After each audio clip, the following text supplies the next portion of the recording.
In today's video, it's all about how to move the hips in the backswing. Maybe not all about it, but a lot about it, mostly. All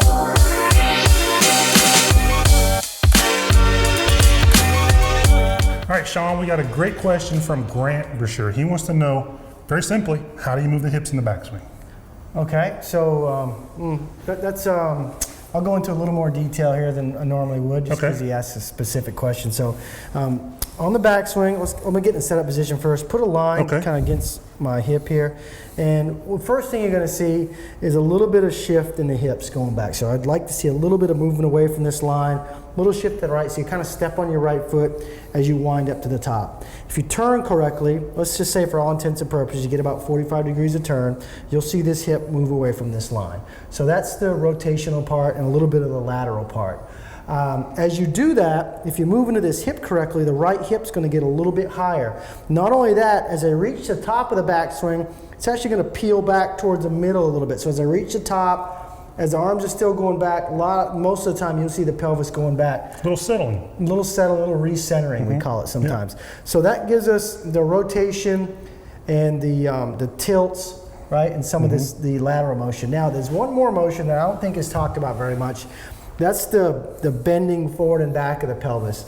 And I guess I've had a K-vest, I don't even know when, years and years ago, mid-2000s, whenever the whenever the first one came out, I believe, first model or around there. And there's an interesting measurement in there that is forward and backward bend of the pelvis, which is basically arching. Right. And then tuck in the hips, or anterior and posterior motion. And to make that motion, you actually have to be able to activate your core a little bit. And you want it neutral at address, let's say, just kind of flat lower back. Now at the top, there's some pitfalls you can run into. If you arch your back excessively as you go to the top, it's going to make your pelvis kind of reverse and go toward the target a little bit, which tends to get the club off plane and put you in a poor position and keeps you from using the ground effectively. Now, as you go to the top, you need to engage your core a little bit in order to keep your pelvis in a plane. The swing has a plane, the pelvis has its own plane on the backswing. You don't want to do anything to kind of violate that and getting it tipping one way or the other. Right. The other thing that I see sometimes going to the top is the pelvis that moves in underneath the golfer. Sometimes when we overturn, that gives us the ability to... Or maybe an attempt to really shallow it. Yeah, you could be going this way and coming away from the line in this manner. Not so much forward and bending of the pelvis, but just moving it toward the golf ball, right? Yeah. It's like a super early extension. That's exactly right. Way early. Pre-early extension. Pre-early. So this manner would get the shoulders flattening.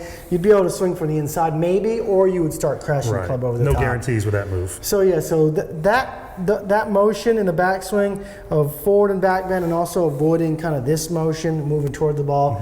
If you kind of stick around those parameters and stay within that range, I think that you'll be able to make a pretty good motion with the backswing. It's a rotation, it's a tilting, and it's a forward and backwards flexing. With a little bit of lateral to the right and a little bit of recentering. Yeah. That's as much detail. Other than that, it's pretty simple. Yeah, that's it.